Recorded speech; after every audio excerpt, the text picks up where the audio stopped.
नमस्कार, study for village city channel पर आप सभी का स्वागत है। जो लोग नए जुड़ रहे हैं, जो नए भाई बहन जुड़ रहे हैं हमसे इस चैनल से, ये चैनल को सब्सक्राइब जरूर कर लें। पहला प्रश्न है, भारत कितने प्राकृतिक देश में विभाजित है? कितने प्राकृतिक देश यानी कि प्रदेशों में विभाजित है? कितने प्राकृतिक प्रदेशों में विभाजित है? 4, 6, 7 या 8? तो भारत प्राकृतिक रूप से 4 प्रदेशों में डिवाइड किया गया है। वह 4 प्रदेश कौन से हैं? उत्तर का पर्वतीय क्षेत्र, विशाल मैदान, प्रायद्वीपीय पठार, तट एवं द्वीप। तट एवं द्वीप। दूसरा प्रश्न है, उत्तर भारत में उप हिमालय क्षेत्र के सहारे फैले समतल मैदान को कहा जाता है? उप हिमालय क्षेत्र के सहारे फैले समतल मैदान को क्या कहा जाएगा? उत्तर भारत की बात हो रही है। तराई क्षेत्र होगा, दून होगा, खादर होगा, भाबर होगा। क्या है? भाबर क्षेत्र। ये डी नंबर सही रहेगा। हिमालय के गिरिपद क्षेत्र में पश्चिम में सिंधु से पूर्व में तीस्ता के बीच, कहाँ? पश्चिम में सिंधु से पूर्व में तीस्ता के बीच फैले समतल मैदान को क्या कहा जाएगा? भाबर कहा जाता है। निम्न शिखर पर्वतों में कौन सा भारत में अवस्थित नहीं है? इनमें से कौन भारत में स्थित नहीं है? त्रिशूल, कामेत, गोसाईथान, नंदा देवी। तो त्रिशूल भी रहेगा, भारत में है। कामेत भी भारत में है, नंदा देवी भारत में है, गोसाईथान भारत में नहीं है। कौन सा रहेगा? सी नंबर सही हो जाएगा, नहीं है के हिसाब से। तो इसकी कुछ व्याख्या देखेंगे। नंदा देवी, कामेत, त्रिशूल, ये पर्वत शिखर कहाँ पर मौजूद है? उत्तराखंड में है। जबकि गोसाईथान तिब्बत में नेपाल की सीमा के निकट अवस्थित है।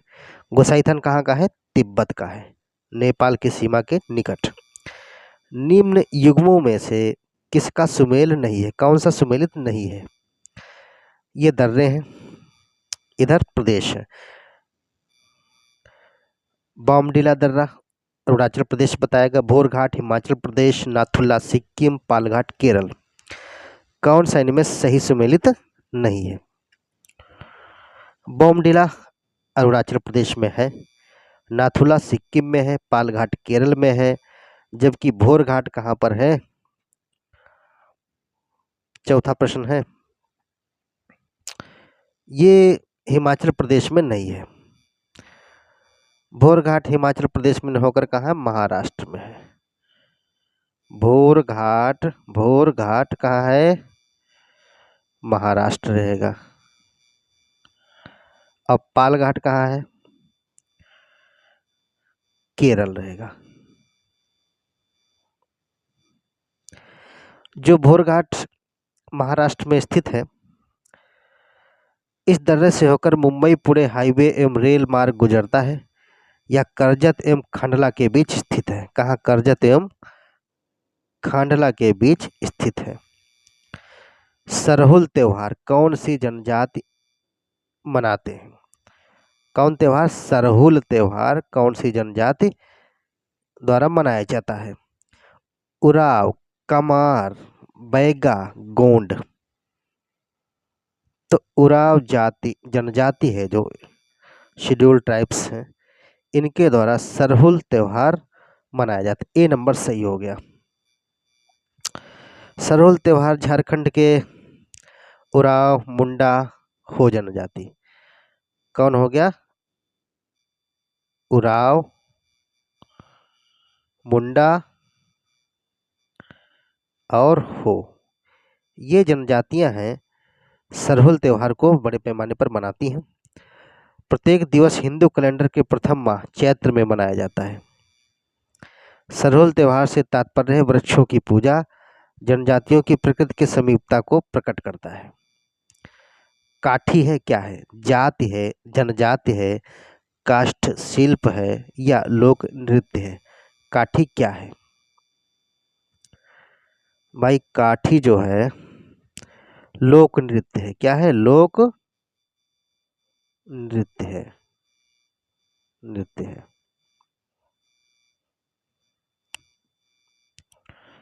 लोक नृत्य है। डी नंबर सही हो गया छठे का। इन पश्चिम वाहिनी नदियों में से कौन दो पर्वत श्रेणियों के बीच बहती है? दो पर्वत श्रेणियों के बीच कौन सी नदी बहती है?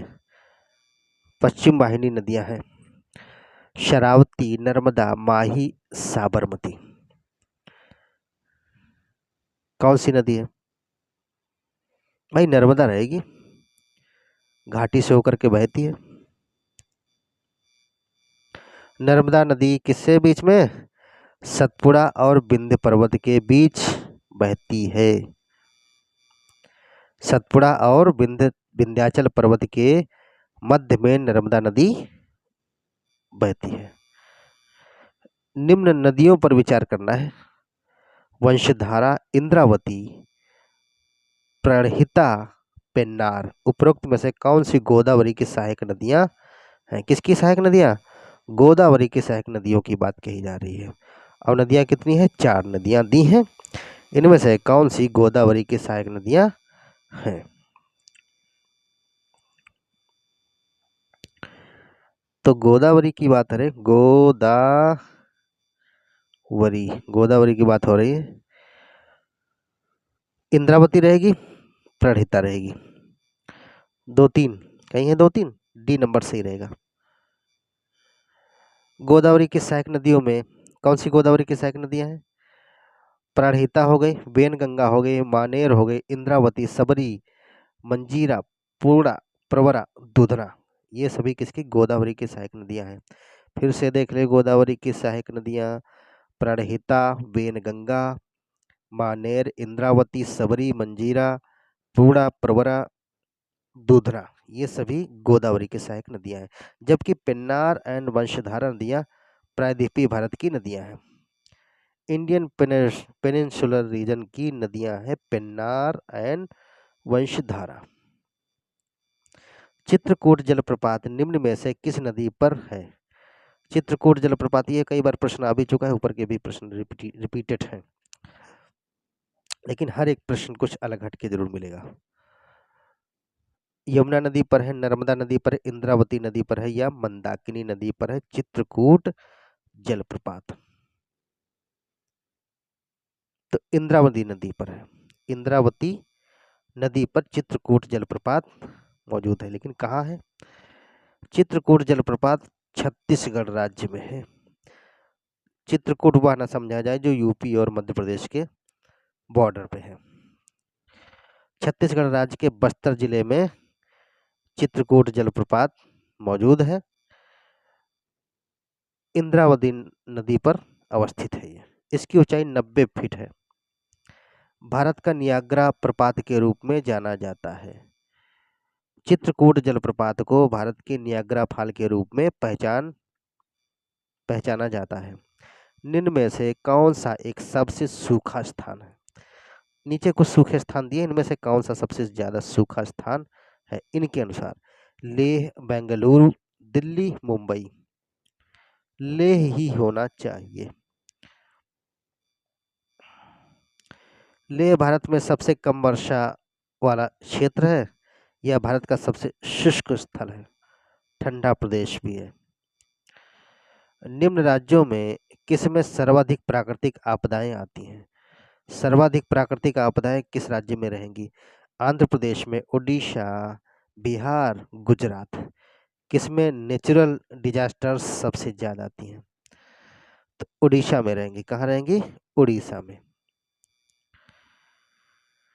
उड़ीसा चक्रवात, बाढ़, सूखा तीनों ही प्राकृतिक आपदाओं से प्रभावित राज्य है, जिस कारण अन्य राज्यों की अपेक्षा अधिक प्राकृतिक आपदाएं झेलना पड़ता है इस राज्य को। किसको? उड़ीसा को। निम्न में किसका सुमेल नहीं है? कौन सुमेलित नहीं है? सुंदरवन कहा गया पश्चिम बंगाल, भितरनिका उड़ीसा में, वेवनाथ कर्नाटक में, और पिचवरम तमिलनाडु में। इनमें से कौन सा ही सुमेलित नहीं है? तो भितरनिका पश्चिम बंगाल में है, सही है। सॉरी, सुंदरबन पश्चिम बंगाल में, भितरनिका उड़ीसा में रहेगी। और वेमनाथ ये कर्नाटक में नहीं है। सुंदरबन पश्चिम बंगाल में, भितरनिका उड़ीसा में। पिचवरम भी तमिलनाडु में है। तो नहीं है के हिसाब से कौन सा सही हो जाएगा? ये सही हो जाएगा। देखेंगे वेमनाथ कहाँ पर है। वेमनाथ कहाँ है? केरल में है। जीवन रक्षक, 13वां प्रश्न है, जीवन रक्षक अथवा बचाव सिंचाई इंगित करती है। जीवन रक्षक, बचाव अथवा बचाव सिंचाई इंगित करती, क्या इंगित करती है? लगातार पानी का बहाव, क्रांतिक समृद्ध अवस्था पर सिंचाई, पीडब्ल्यूपी सिंचाई, गीला करना फिर सुखाना। जीवन रक्षक में कौन शामिल होगा? कौन सी सिंचाई जीवन रक्षक में शामिल रहेगी? तो ये पीडब्ल्यूपी सिंचाई ही मायने रखती है। सी नंबर सही है। पीडब्ल्यूपी है क्या? Permanent wilting point. Permanent wilting point, wilting means वैसे मुरझाना होता है। सिंचाई के जीवन रक्षक अथवा बचाव सिंचाई को इंगित करती है। परमानेंट विल्टिंग पॉइंट मिट्टी में पानी की न्यूनतम मात्रा को इंगित करता है। इसके अभाव में पौधे मुरझाने लगते हैं। ऐसी स्थिति में सिंचाई अति आवश्यक हो जाती है। जवाहर सुरंग कहाँ से गुजरती है? कहाँ से गुजरती है? पुराना प्रश्न हो गया। पीर पंजाल से, बुर्जिल, जोजिला, बनिहाल, इनमें से किस तरह से होकर के जवाहर सुरंग गुजरती है? 14वां प्रश्न है, बनिहाल दर्रे से होकर के जवाहर सुरंग निकलती है। पीर पंजाल, बुर्जिला या जोजिला और बनिहाल, बताइए दर्रे कहाँ मौजूद है? जवाहर सुरंग जो है केंद्र शासित प्रदेश जम्मू कश्मीर में पीर पंजाल श्रेणी के बनिहाल दर्रे से होकर गुजरती है। ये कहाँ मिलेगा बनिहाल दर्रा? पीर पंजाल श्रेणी के पास, श्रेणी का हिस्सा है ये। निम्न में से कौन सा सुमेलित नहीं है? कौन सा सुमेलित नहीं है?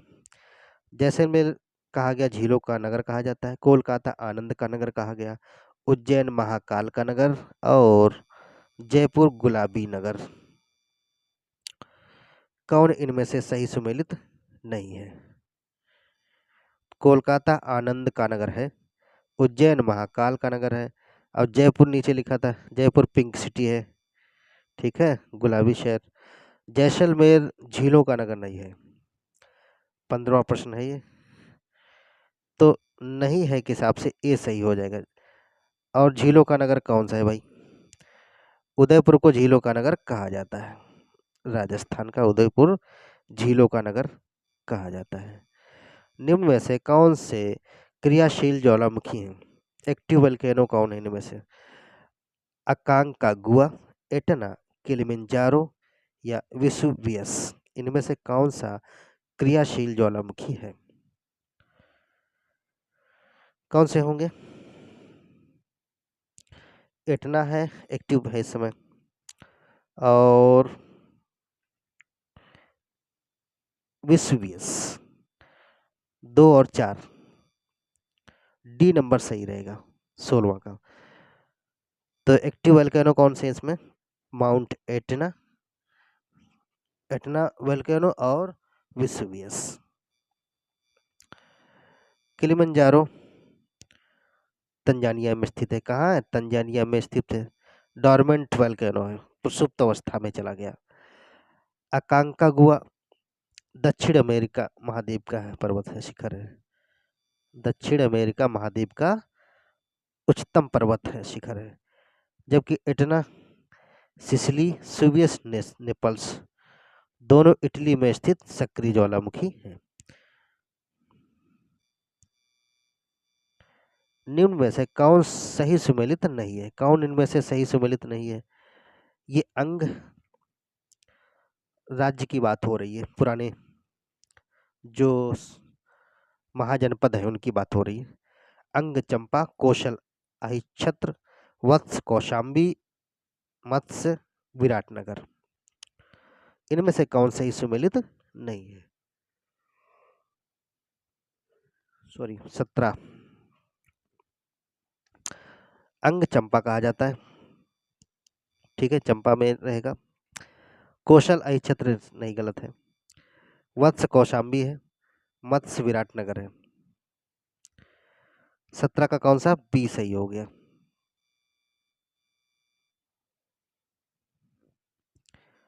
व्याख्या देख लें। जो कौशल महाजनपद है इसकी राजधानी क्या रही? साकेत रही है। साकेत मतलब अयोध्या। अयोध्या को, फैजाबाद को साकेत कहते थे। कौशल नहीं, कौशल, कौशल नहीं है, कौशल है ये। तो कौशल महाजनपद की राजधानी साकेत रही है। साकेत महाविद्यालय आज भी है, बड़ा फेमस विद्यालय है। तथा श्रावस्ती थी। उत्तरी पांचाल की राजधानी अहिच्छत्र थी। क्या थी? अहिच्छत्र। दक्षिणी पांचाल की राजधानी कंपिल थी। ध्यान रखेंगे, उत्तरी पांचाल की राजधानी अहिच्छत्र थी और दक्षिणी पांचाल की राजधानी कंपिल थी। और निम्न में से कौन सा युग्म उपयुक्त जोड़ी है, यानी कि सही सुमेलित है? 18वां प्रश्न है। पार्श्वनाथ जनित्रिका, बिंदुसार शाक्य और स्कंदगुप्त मौर्य थे और चेटक लिच्छवी थे। इनमें से कौन सी जोड़ी सही है? तो भाई पार्श्वनाथ जनित्रिका नहीं थे, ये गलत है। बिंदुसार शाक्य नहीं थे, ये भी गलत है। बिंबुसार थे, न कि बिंदुसार। स्कंदगुप्त मौर्य नहीं थे, ये सब गुप्ता ही थे। और चेटक ये लिच्छवी के राजा थे, लिच्छवी थे, लिच्छवी सम्राट थे। देखिए, राजा चेटक लिच्छवी गणराज्य के राजा थे। चेटक कहाँ थे? लिच्छवी गणराज्य के राजा थे। इनकी पुत्री चेलना का विवाह मगध नरेश बिंबुसार से हुआ। जो बिंबुसार जो अजात शत्रु के जो पिता रहे हैं, तो चेलना जो उनकी थी, अजात शत्रु की माता कौन रही? इनकी पुत्री चेलना का विवाह मगध नरेश बिंबुसार से हुआ था। लिच्छवी वज्रसंघ के प्रधान वंशों में से एक था। तो चेलना किसकी पुत्री थी? लिच्छवी गणराज्य के राजा चेटक की पुत्री थी। अशोक के शिलालेखों को सर्वप्रथम किसने पढ़ा? जो अशोक के शिलालेख हैं उनको सर्वप्रथम पढ़ा किसने? बुहलर, रॉबर्ट सेबल, जेम्स प्रिंसेप या कांड्रिगटन? किसने पढ़ा अशोक के शिलालेखों को सबसे पहले? तो जेम्स प्रिंसेप ने पढ़ा। सी नंबर सही रहेगा। किस अभिलेख में रुद्रदामन प्रथम की विभिन्न उपलब्धियां वर्णित हैं? रुद्रदामन प्रथम की विभिन्न उपलब्धियां किस अभिलेख में वर्णित हैं? जूनागढ़ अभिलेख, भीतरी अभिलेख, नासिक या सांची? तो भाई पहले भी होना चाहिए। जूनागढ़ अभिलेख में रुद्रदामन प्रथम की क्या है? इनका वर्णन है। खजुराहो के मंदिर संबंधित हैं। जो खजुराहो के मंदिर है संबंधित है किससे? बौद्ध धर्म से, हिंदू धर्म से, हिंदू धर्म और जैन धर्म से, या केवल जैन धर्म से? हिंदू एवं जैन धर्म से संबंधित है खजुराहो का मंदिर। सी रहेगा। सॉरी, जो खजुराहो में लगभग 85 मंदिर हैं। कितने हैं? 85 मंदिरों के निर्माण का उल्लेख मिलता है खजुराहो में। ये मंदिर चंदेल शासकों द्वारा बनवाया गया। किससे? किसने बनवाया? खजुराहो को मंदिरों को किसने बनवाया? चंदेल शासकों द्वारा बनवाया गया। ये मंदिर वैष्णव हैं, शैव हैं, शाक्त हैं, जैन धर्म से संबंधित हैं। चालुक्य वंश का सबसे महान शासक कौन था? चालुक्य डायनेस्टी का सबसे महान शासक कौन था? विक्रमादित्य, पुलकेशन द्वितीय, पुलकेशन प्रथम या मंगलेश? 22वां प्रश्न है भाई, पुलकेशन द्वितीय चालुक्य डायनेस्टी का सबसे महान शासक था। पुलकेशन द्वितीय चालुक्य वंश का शासकों में सर्वाधिक योग्य शक्तिशाली शासक था। 610 ईस्वी 610 से 642 ईस्वी तक इन्होंने क्या किया, शासन किया। और इनका जो विवरण है पुलकेशन द्वितीय का ऐहोल अभिलेख में मिलता है। कहाँ मिलता है? ऐहोल अभिलेख में। तो पुलकेशन द्वितीय चालुक्य वंश के थे। नागानंद रत्नावली प्रियदर्शिका के लेखक कौन थे? नागानंद रत्नावली प्रियदर्शिका कौन थे इनके लेखक? नागानंद और प्रियदर्शिका और कौन सी? रत्नावली। इनके लेखक कौन थे? हर्षवर्धन थे। नागानंद के लेखक हर्षवर्धन, प्रियदर्शी के लेखक हर्षवर्धन, रत्नावली के लेखक हर्षवर्धन। अच्छा महान शासक था वो। हर्षवर्धन को संस्कृत तीनों नाटकों ग्रंथों रचयिता माना जाता है। प्रियदर्शिका, रत्नावली, नागानंद लिखने का शौक। निम्न में से किसने महमूद गजनवी के हमले के बाद सोमनाथ मंदिर का पुनर्निर्माण करवाया? जब महमूद गजनवी ने सोमनाथ मंदिर पर आक्रमण किया, उस हमले के बाद सोमनाथ मंदिर जो है काफी लूटपाट की गई, तो सोमनाथ मंदिर क्या क्षतिग्रस्त हुआ। तो महमूद गजनवी के हमले के बाद सोमनाथ मंदिर का पुनर्निर्माण करवाया। किसने करवाया? भीमदेव ने, भीमराज प्रथम, मूलराज या जयसिंह सिद्धिराज, किसने करवाया? तो ये करवाया है भीमदेव ने। सोमनाथ मंदिर कहाँ है? कमेंट में लिख करके बताइए सोमनाथ मंदिर कहाँ है। महमूद गजनवी के सोमनाथ मंदिर पर आक्रमण किया 1025 से 26 इनमें से। यहाँ का शासक भीमदेव प्रथम था। ये 72 ईस्वी तक रहा, 1072 तक। महमूद मंदिर से अतुल संपत्ति लूट कर ले गया। ठीक है। महमूद के जाने के बाद भीमदेव प्रथम ने सोमनाथ मंदिर का पुनर्निर्माण करवाया। किस मुस्लिम शासक के सिक्कों पर देवी लक्ष्मी की आकृति बनी है? देवी लक्ष्मी की आकृति बनी है सिक्कों पर, लेकिन यह किस मुस्लिम शासक के सिक्कों पर बनी है? अलाउद्दीन खिलजी के द्वारा जो सिक्के जारी किए गए उन पर, अकबर के, मोहम्मद गौरी के, उपरोक्त में से कोई नहीं। देवी देवताओं की मूर्ति किस पे बनी है? आकृति, मूर्ति के अकेले आकृति बोलेंगे तो मोहम्मद गौरी, इन्होंने ये काम किया था। मोहम्मद गौरी के सिक्कों पर देवी लक्ष्मी की आकृतियां बनी है। दूसरे तरफ अलमा यानी कि अरबी में खुदा हुआ है। घड़ी अथवा ग्रह कर लगाने वाला दिल्ली का प्रथम सुल्तान कौन था? होम टैक्स लगाने वाला दिल्ली का सुल्तान कौन था? बलबन था, अलाउद्दीन खिलजी था, मोहम्मद बिन तुगलक था या फिरोज शाह तुगलक, इनमें से कौन था? तो अलाउद्दीन खिलजी। भाई बलबन तो बहुत ही गुस्सैले आदमी थे, कुछ लोग उनको पागल भी मानते थे। मतलब योग्य शासक नहीं रहे फिलहाल। अलाउद्दीन खिलजी द्वारा लगाए गए 2 नवीन कर, घड़ी कर यानी कि गृह कर, जो कि घरों एवं झोपड़ियों पर लगाया जाता था। अब चराई कर जो दुधारू पशुओं पर लगाया जाता है, कुछ नहीं छोड़ा इन्होंने। अलाउद्दीन खिलजी ने क्या किया? घरों एवं झोपड़ियों पर जो कर लगाया घड़ी कर कहा गया। चराई कर जो दुधारू पशुओं पर लगाया जाता था, पशु तो महत्वपूर्ण थे। शादी होती थी, दहेज में 100 गायें दिया करते थे लोग। संविधान में हमारे राष्ट्र का उल्लेख किन किन नामों से किया गया है? हमारे राष्ट्र का उल्लेख संविधान में किन किन नामों से किया गया? भारत तथा इंडिया, केवल भारत, हिंदुस्तान तथा इंडिया, भारत, हिंदुस्तान, इंडिया। 27वां प्रश्न है, भारत और इंडिया, हिंदुस्तान इसमें कहीं भी नहीं है। ए नंबर सही है। संविधान में हमारे राष्ट्र का उल्लेख दो नामों भारत तथा इंडिया के नाम से किया गया। अनुच्छेद 1 उल्लेखित करता है कि भारत अर्थात इंडिया राज्यों का संघ है।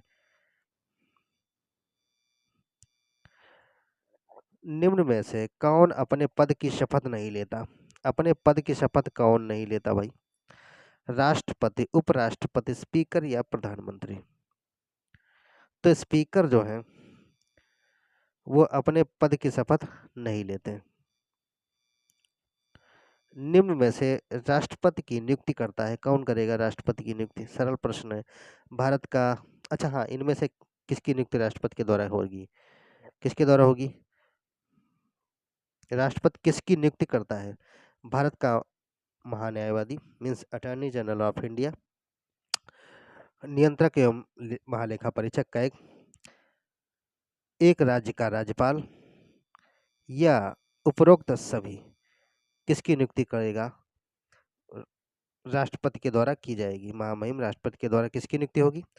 तो भाई सबकी होगी इसमें से। भारत के महान्यायवादी की भी, नियंत्रक एक महालेखा परीक्षक की भी नियुक्ति करेंगे, और एक राज्य के राज्यपाल की भी नियुक्ति राष्ट्रपति के द्वारा होती है।